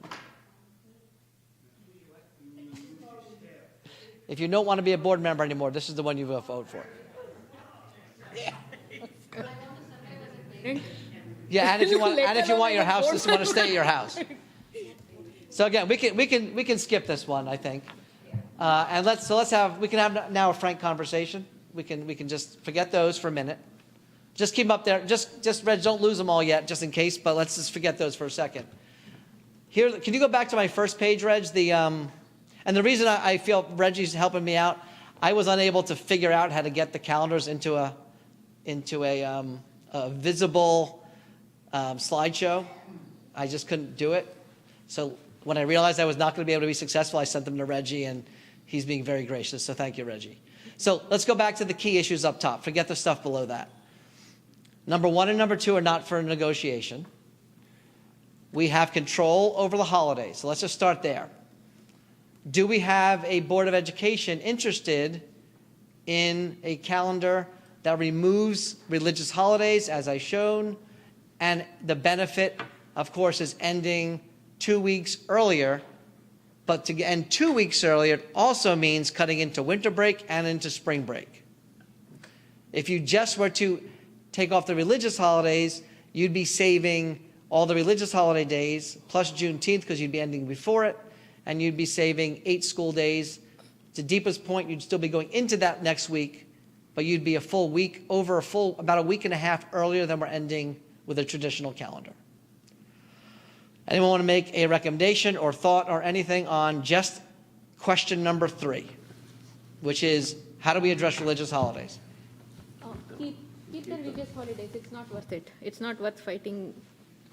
Okay. Anyone else? I think we should keep them, and not even because of the fight. I think that we have to look at the whole picture, how education is important. We all know that. That's why we're here. But family and tradition and celebrating other aspects of our lives are just as important. Okay. Anyone else? I agree. And the reason I agree is if you take away your religious holidays, you will be taking the students out of the classroom because they will not show up because they're with their family. Okay. And then you have an issue, I believe, with the teaching aspect, that there will be many that will miss a day of teaching. Yes, you do. And I don't think it's All right. worth it. Does anyone have another thought they want to add, or a differing thought? I think it also gives enough weeks all along. So it's not a bad. They are distributed. They're not all together as a cluster. So that does give a good balance, even for kids also. So All right, so number 3, we are not interested in number 3, correct? Okay. So now remember where we are. We are ending the school year somewhere in that last week. Because I was unable to provide anything other than breaking up winter break, which I'm not hearing any real interest for, or removing spring break. Those are my only options to end before the 23rd. All right, so let's go now to number 4. Number 4. November. We have a keep November. So I like the idea of breaking those 3 days, the NJEA week, which I think you showed so many drafts. I'm a bit blurry on that, but I think you showed one where we have November 4th as a holiday, and we use that one PD day. We don't have to have November 4th as a day, though. It could be a full school. Okay, so in that case, if 3 days in a row, PD days, and then the 2 NJEA days becomes too much for teachers, thinking from their point of view, if you could break that up, that gives them some space, as well as it gives us an ability to plug in that PD day as a holiday elsewhere, where a month like of February or maybe January is very sparsely, there are no holidays Okay. other than. So you're open to the idea of a different November? Yes. Okay. be too popular with the staff, but again, one of the PD days can, if works out, can be used. There may be a religious holiday for that, if that is possible. So then you don't have a school off that day. But We can make it what's called a flex day. Okay. But it's not a day off. It's just a different usage of how we do professional development. Yeah. But yes, you'd have flexibility. PD on Yes. on a religious holiday, which again they won't get the holiday, so it's not a popular choice. But that's an option. There's a good day on the calendar though, January 2nd. If we were going to flex a day, January 2nd works very nicely for that, actually, because teachers wouldn't have to come in on the 2nd. It would be a day that they take in some other way, but that day would then be a plug-in day so that no one comes back to school that weird Friday. So to your point, Rajesh, there's ways to manipulate that. So if we are open to not having November be that, it would give us a lot of flexibility in how we use those blue chips. Would you, as administration, consider moving one of those blue chips to President's Day weekend, which would be the 17th? Yeah, I said that before. Oh, I'm sorry. I may have missed you. I'm sorry. You're able to move them Okay. to make other short breaks. Right. 'Cause Attached for 17 families, 'cause yes. February is very cold. People want to stay home. It's true. We did move to New Jersey, though.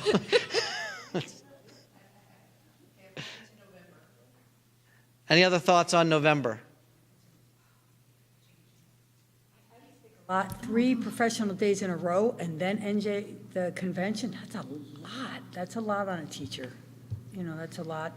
I'm not crazy about that they have to do that. And if you're saying that history shows that it was kind of a drag in the past for them to do that, I don't know, I think we should. Well, I haven't shared that. I'm not saying that the teachers have said we don't, I'm not saying that. I'm just suggesting that we think we could also do PD differently. Yeah. And make it more balanced and valuable in a different way, and we think there'd be support. We did have, people from the association looking at these. Again, the association members weren't saying, this is the one we want. We're speaking on, and they were being thoughtful, just like we're all being thoughtful about what might be best for the district and staff and students. Is there, in the contract, is there anything where the teachers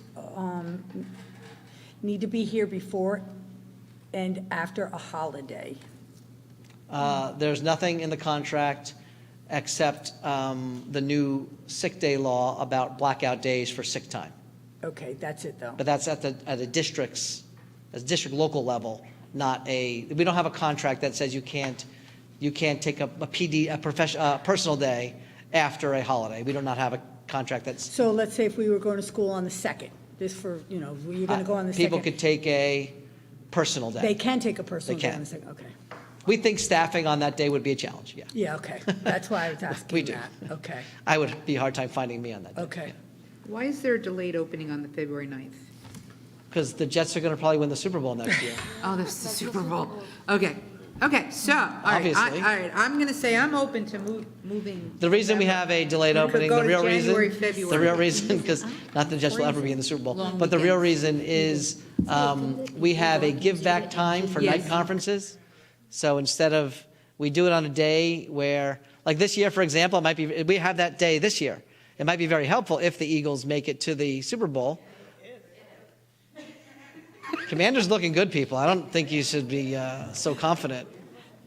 I think that by extending Jets still have a weekends chance. in January and/or February, also potentially, I'm not saying it will, but you never know when that snow day will hit. If it hits on a day that they're off in January or February, then you're not dealing with something in May.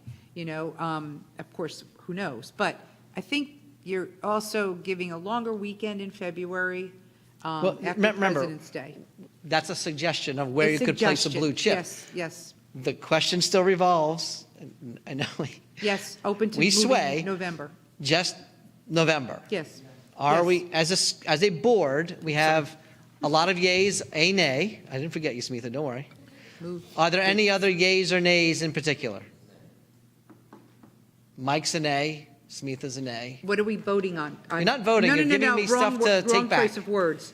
Are we saying? November. Yay, take part November or not take a part November? Take apart Take a November. part. Okay, that's what I wanted to make sure I understood. Yes. No one, you don't have to, I'm just taking what I hear. understand. Any other opinions or thoughts? I say yay, give it a shot. Julie, well, I Raja was a yay? Julie? I just think, too, that it seems like traditionally having it the way it is now breaks up kids' learning structure because we're taking so many days in November and then right away we're into Christmas break, you know, that they don't really have that a structure or, you know, the time put in where they're really digging in. And that's been shared with us too, that instructionally, the November is not best. Yeah, That's not a good instructional Yeah. model. because it just breaks it up. Yeah. Just remember, if we do blow up November, it does come with early release days for conferences, which again is not new to the district. It is a way that it is handled. It is handled like that probably in most districts still today. That's not a weird thing. So, all right, let's keep moving. Spring break. Is there any interest in breaking apart spring break for anybody, either staff or students? And that's the 30th of March through the 3rd. It's whenever spring break would be. Whenever it would be. Anyone interested in breaking up spring break? Even if it gets you 3 days back on the calendar. If it gets you $10 more each. No. I would like to hear from the teachers on that, quite frankly. I really would, because if it takes time off at the end of the year. We could ask a couple of Yes. questions. I just want to know. Yeah, that's Just not wanna know. unreasonable to I'm ask. not saying yay or nay, I'm just curious. All right, so we can ask a question about spring break and about November. We can ask both and If see you're what gonna we get. Doesn't hurt More to days ask. off in June, it might be a possibility for Is you. there any reason anybody wants to make sure we come back on Friday for school of January 2nd, winter recess? Is there anyone arguing that we should do winter recess differently than come to school on the Monday, Tuesday? We're off again until we come back after the full week ending on January 2nd. Yeah, we should come, I like that. We should not come back on Friday the 2nd. Correct. Anyone saying we should? If it saves you another day at the end of the year.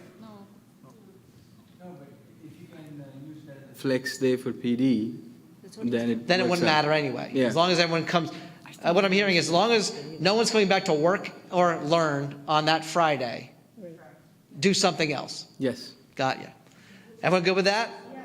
With that, Huh? we're coming back the following Monday. You come back on the Monday. No one would come back on the Friday. If we make it a flex okay. PD day, nobody would be coming into school. The flex would That come in a Friday. different Okay. way. All right. Yeah. But yeah, we wouldn't. Misunderstood. Yeah, no, I get it. School end date, remember, this is the big thing we're talking about. Our choices, we've eliminated ending in the June 12th category. That's gone. Remember, all of the things we're currently talking about, including November blow-up, and if we maintain the full spring break, we're ending on the 26th, maybe the 25th. That's about it, though. That's what you're tasking me to go back and ask staff what they feel about a couple of things. But I will be presenting to you a calendar options that include ending most likely on either the 25th or 26th. That's pretty much what I'm just being straight with you. That's what it will be. I'm good with it. It doesn't matter, but that's what it comes to. I think we got to kind of look at this now that our township has become so diverse in a wonderful way that now we're celebrating holidays because of our population that we didn't celebrate before. And because of that, now we go to the end of June. And I think that's personally, I mean, it's tough at the end of June. I'm in there with kids, so I get it. But I think that's a really good thing. And Rajesh brought it up, and he said it's a break. Like it gives us, throughout the school year, breaks. And we need it. The kids need it. The staff needs it. So I think that we need to point that out. Right, so here's what I'm going to point out. For any newspaper reporters watching who are going to report, any families reporting, the South Brunswick Board of Education has rejected the idea of canceling holidays and having school on religious holidays that we currently celebrate in our town. Is that correct, Board? That is correct. Okay, to all of our local newspapers, please, you cannot need to print. The board has considered and rejected the concept. Okay. I guarantee we'll be reading about that on Monday. And about snow days. Yes. So there are several districts around the country where we have it marked as a snow day. So I'm going to look at April 6th, right, and May 26th. A lot of them do virtual when they know the snow is coming. Mm-hmm. We know when the snow is coming. Is that ever an option for us? No. To say, and can I ask why? The state. It's state. We're Governor. not legally Oh, allowed that's to right. do that. Thank you for that. You're welcome. Appreciate that. That's an easy one for me. Forgot about him. Sorry. I never forget about him. Go back. Wait. Hello. Mike, I'm just going to go back. I thought I heard you say that Christmas is a federal holiday. Yes. So with respect to that, is there a way to markate Christmas/winter break? Since it's a federal holiday, it should be listed on our side schedule. Well, on our side schedule, we do not list It a lot used of to be federal listed- holidays. It used to be listed, I don't know exactly when we changed, but I think we're going back maybe 10 years. I'm not sure. Well, I see Julie's point, though. Julie's point is that Christians in this township, that is their biggest holiday. That is a big, big holiday. And all the other big holidays are listed as big holidays. And as Christians, they would like it to be celebrated or known that that is our big holiday, and we're respecting It's not about that. celebrate, it's about acknowledgement. Exactly. Acknowledging that that is the big holiday. So I think that's why, am I getting that, Jewel, that, so, like Yom Kippur is a big holiday, and Eid is a big holiday, and it's in writing, and that's a wonderful thing. So as Christians, I think you're saying that we just would like that, saying winter break / Christmas. Correct? Is that what you were saying? If we were to agree to, if that's what the board wants, we would not attach it to winter break, because then you're saying you're getting a Christmas break, which you're not. You're No. getting a winter recess break. You're So misunderstanding. we'd have to, I'm just saying the way it would come out on the calendar, if we do that, it would not be / winter break. It would be the 25th is Christmas, that's what it would say. It would not say we're having a winter break / Christmas is all I'm saying. Okay. Winter break, the 25th, Christmas, the 26th through the 31st, winter break. Correct. I'm just saying that's how I would do it. Yeah. If the board wants me to do that, the board should consider, To me. when you say all federal holidays, we do not do that for federal holidays right now. You want to do it, that's fine. I'm just saying they're not currently listed. Mhm. Federal holidays are not currently listed. Correct, I know. So is We're Easter. listing all So is Tu holidays. B'Shvat. So is other holidays Right. that people But it's- take. You're I'm not agreeing or disagreeing. No, I'm just saying. I'm just you're- saying whenever you open up acknowledging a religious holidays that are great significance within the district. But they're not, what he's saying is they're not federal holidays. I know, but you're still acknowledging them on the camera. But we're on not. the calendars. But we're not. We don't acknowledge any holidays on the calendar that fall on a non-school day. We would not put Diwali on the calendar if it was not on a school day. We would not put Yom Kippur on the calendar if it was not on a school day. But Christmas is on the school calendar. No, it's not. It's not on a during school winter day. break. I see your rationale for that. I understand what you're saying. Being Christian, I get it. I understand, I agree. But it's not, it's a federal holiday, and it is not on a school day. We are taking that day off because it's a federal requirement. Now, like Well, he said, no, if no, no. Diwali Wait, or if Lisa, Yom Lisa, that's not Kippur accurate, was Lisa. not on. Lisa. I'm sorry, let me finish. It's just not apologize. accurate, though.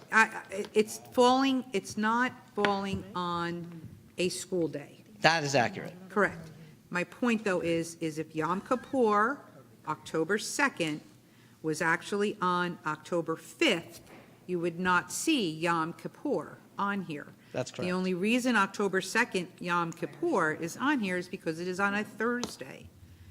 I understand what you're saying, and partly I do agree that we should recognize It's a Christmas. philosophical But if you discussion. recognize Christmas, you have to recognize every holiday on this calendar, if it falls on a Saturday or Sunday. Why? No. I won't falls answer that. on a day that we normally have school. We don't normally have school on Christmas. That, we're off anyway. So let's just look at it as a weekend, because we are normally off at that time. So the only holidays that we're acknowledging on the calendar are days that land Monday through Friday that we would ordinarily have school. If Christmas wasn't on the 25th, we would still have that day off. Like, it just so happens that our holiday falls within the time period we have off for winter break. That's what Lisa's saying. Whereas the other holidays that we have fall on days that, if it wasn't that holiday, we'd be in school. So I think I that. just don't understand why we can't identify. I mean, I don't that think is it's. the main right. holiday Let me for ask you this, Christians. let's I don't flip think it. it's that Why big of can't a we deal do to it? put it on the You can calendar. Let's though. flip it. Let's flip it for a minute, okay? Let's just assume for a minute that on, let's see, October 2nd, which is Yom Kippur, let's assume for a moment it lands on the 5th. Let's assume for a moment Diwali, which is actually on the 20th, lands on the 19th. So on and so forth. For every single religious holiday, you would want every single holiday. No, I'm not asking. No, let me finish. I'm not You- asking. But you are. No, I'm not. I give up. I'm not asking for that. All right. I'm asking If for- you want if you want Christmas holiday to be recognized, okay, while we don't have school, then you have to recognize every holiday when we don't have school.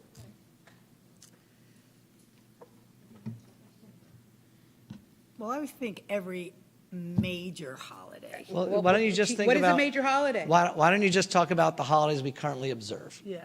So if we look at the holidays we Yeah. currently observe, we observe those days by having a school day closed. We never, ever have acknowledged any of those holidays, including Easter, which we never acknowledge on a calendar. We did previously. But we don't now. I can't speak about anything happened before Well, 8 years he's saying ago, so I previously. couldn't tell you. We've never, no, I'm sorry. But what I'm We- saying is we don't currently acknowledge holidays by name on a calendar where we are already closed for school. We don't do that currently. I think what I'm hearing is if you want that to happen, then you'd have to acknowledge every existing currently holiday you currently acknowledge in the same way, regardless of the day it falls upon. You would just be saying your calendar would be a 7-day calendar. It would no longer be a 5-day calendar because you can't acknowledge something on the right when there's no day to acknowledge on the calendar. That would confuse people to no end. You would just be acknowledging that every time there's a holiday that we currently observe, you'd be labeling it somewhere on the calendar to a day that doesn't currently exist as a school day. Why don't we have a 7-day calendar? I know my district, it's Because 7 days. we're a school. There's no school. The 7-day calendar exists. That's on the website. Okay. And I think on that calendar, I don't know if somebody check on their phone for me, is the calendar on the website, does that actually list Easter or Christmas or any other holiday? I believe it might. No, I checked it. It's a calendar that shows every single day of the week of the Right, month, right. per month. Next Right. page, another month. Right. This calendar is a school closure and open calendar. That's what this calendar is. A whole calendar for the year is a different calendar. But philosophically speaking, you take those days off for the holiday. You're giving that for families to Traditionally. celebrate that holiday. But when it comes to us celebrating our major holiday, we're not acknowledged. Well, how do you want to acknowledge Diwali on here? The day off? What would you like it to say? Well, I'm. No, what would we like it to say? You're pushing. I'm not pushing anything. You're pushing the negative there. No, I he's don't get what- saying the reason the day is off is due to this. So if you don't want No the holiday? holidays to be recognized, then we just say, no school. Could we do that? Can we say just no school?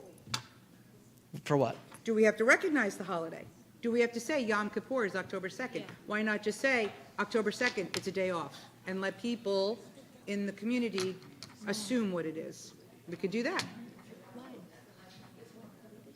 I don't understand the problem behind it. Like, I don't understand, like, recognizing that we're off on the 24th for winter break, we're off on the 25th for listed. Christmas, and then we're off on the 26th to the 2nd for winter break. I don't understand the harm behind it. Because we And are at least not- as our there's no major harm. holiday, There's no harm.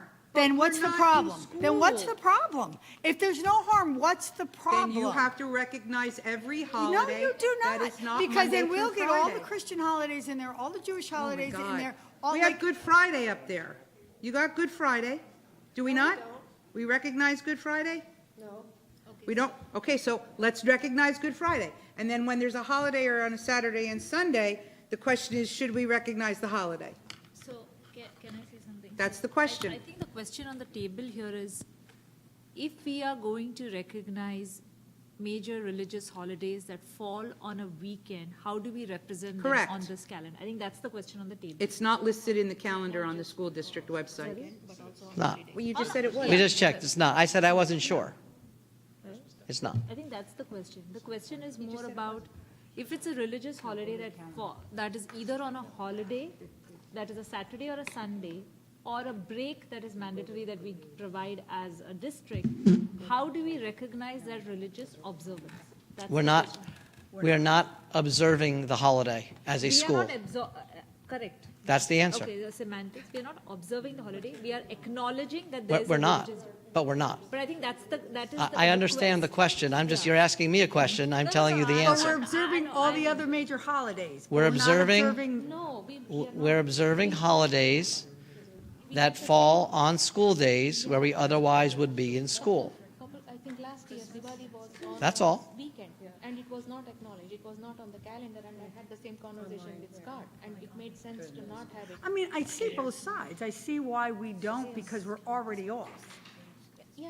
I mean, I absolutely see that. But I think that is not the question is about respecting the And sentiments of I see acknowledgement. that point too. Yeah, Like, that should is the like, question. exactly. And I Rajesh, think, can we get, let Rajesh get a word in? Here's a suggestion to kind of break the ice, and maybe it may not keep everybody happy, but I see 24th is off. Is there a reason specific for that? Can we do an early release on that, 25th being Christmas holiday, and then winter break starting 26th to 2? You absolutely can be in school on the 24th. No, so then 25th is Christmas holiday, and 26th through 2nd can be winter break. So just so you know, on the district calendar, every single religious holiday is listed, even if it's a Saturday, a Sunday, or the time that we're off. So for example, Yom Kippur, was that right? Yom Kippur. Yom Kippur is listed on a Saturday. So the district site, so the entire community can see that particular holiday is listed. This calendar that we're looking at is a school closure holiday, which defines the reason why we are having off. So if you just put October 2nd with no reason why, you're going to have parents going, why do we have October 2nd off? So you could put Christmas Day. I don't really care. I think this is a ridiculous conversation in my aspect. I mean, we really are. It's ridiculous. Why? Because we disagree with you, Because Lisa? we're off that Because we day. disagree with you, Lisa? Because for years, we've never done it. No, that's not true. Oh, That my is not true. Okay. But because I'm we done. disagree with you, like, No. it's not ridiculous. No, Because Julie wants what she believes to be respected Correct. in writing, that's Correct. wrong. So then, wait, either just take it because all we off don't or put them agree all with on. you No, I never doesn't said that. mean it's ridiculous. No, Laura, I'm sorry. Don't put words in my mouth. You just said that. No, don't put, I never said. Time out, time Okay? out. First of all, it's The not, question here is, do you want them all on or do you want them all off? time out, time out. That's the question. We have a kind of a discrepancy in that on the school calendar, Christmas Day is listed. But on our other calendar, it's not listed. But this is the calendar that people look at. This is the calendar that people identify. And I'm not speaking for myself, I'm speaking for all Christians in the district. I just think it's a slighting for all the Christians in the township who celebrate their high holiday at Christmas. That's all I'm saying. It's not for me. I can handle winter break because my children are all grown. When my children were in school, it was listed as Christmas. Then something happened and we switched it. I'm just asking for a little, stop. I'm asking for a little I'm asking for a little discretion to say Christmas/winter break. What would that hurt? What really would that hurt anyone? I don't think you're going to get pushback from anyone. Because you're not celebrating winter break as Christmas holiday. It's one day. Can we just solve this at another time? Because this is just getting out of control. I know, I'm ready to move on, whenever you guys are Move on. ready. We'll bring it back up. This isn't the end, so let's move on, Scott. I just got to produce a calendar. Whether it has a word or doesn't have a word doesn't change my work. Just take the days off, the words. Just put the day, October 2nd. Right now, I'm going to produce a calendar as we produce a calendar, and you guys, as you're saying, we will pick up this conversation another time. Okay. So I'm going to, as I was saying, I'm going to move forward with asking 2 questions about spring break in November, and then I will get that answer. I think I have my direction from this group, and I'll present the board in advance with some options to look at so that when we come back, we will be talking about the options I present and voting on one of the options. The goal would be to have that done at the next board meeting.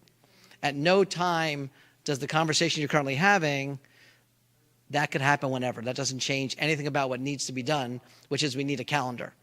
Whether there's words on the calendar or not, I need boxes that are colored and tell you what we're closed or open. That's what I need to do. And then we'll leave it to the board for the rest. Good? We're good. All right. Let's move on. Okay, Mr. Pulowski, we are going to go through the consent agenda review.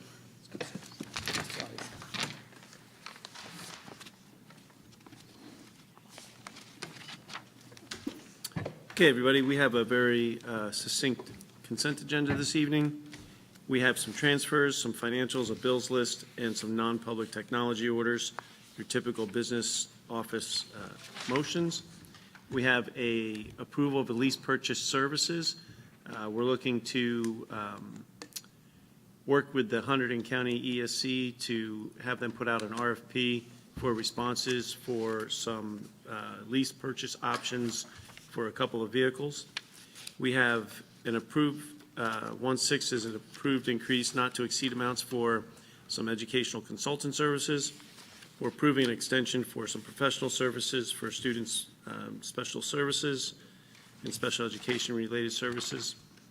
We're approving professional services for Prime Healthcare services for home instruction and not to exceed. We have a couple of transportation contracts, some displaced students tuition contracts, and we're approving some out-of-district tuition adjustments. 112 is in out-of-district placements. All of those are listed in backup. We have our HIB intimidation bullying reports, student field trips, and some related expense reimbursements for travel. And that would be, you also have your committee and liaison assignments, and we have a district's McKinney-Vento liaison, Sybil Pugh, in our assessment superintendent, our assessments department, working with Suzanne Luckmore. And then you have your personnel. That's your consent agenda. Okay, thank you. Can I have a motion to approve the consent agenda? Raja, can I have a second? Smita, all in favor? No, roll call. Oh, first roll call? It's just a roll call. You had opportunity for discussion. Oh, correct, sorry about that. Opportunities for this. We'll Anybody get it. have any questions for Mr. Pulowski? Anybody have any for, okay. Now roll call. Roll call vote. Ms. Julie Ferrara, Accept. Ms. Laura Hernandez. Yes. Mrs. Deepa Karthik, Yes.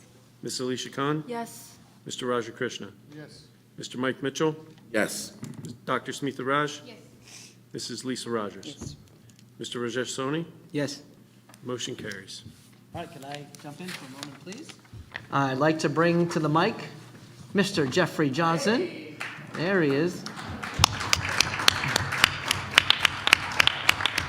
You have just approved Jeff to be our acting athletic director, and he was excited, and so excited he sat through the calendar conversation. That shows true commitment right there.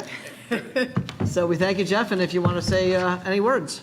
Just thank you. Thank you for the opportunity. Thank you, Scott. And I just look forward to carrying on the excellence with the athletic department and working with all of you. So thank you so much. Thank you. All right, Jeff.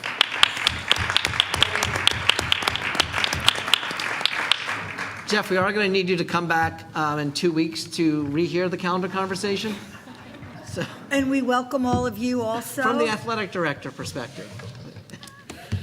Okay. Thanks again. Okay, please note that the next scheduled Board of Education meeting is set for Thursday, February 13th. At this, we say to you, good night, South Brunswick. Oh, motion to adjourn. I'll get this. I swear I will get this. I will get this. Julie's motion. Second, Mike, all in favor? Aye. Good night, South Brunswick.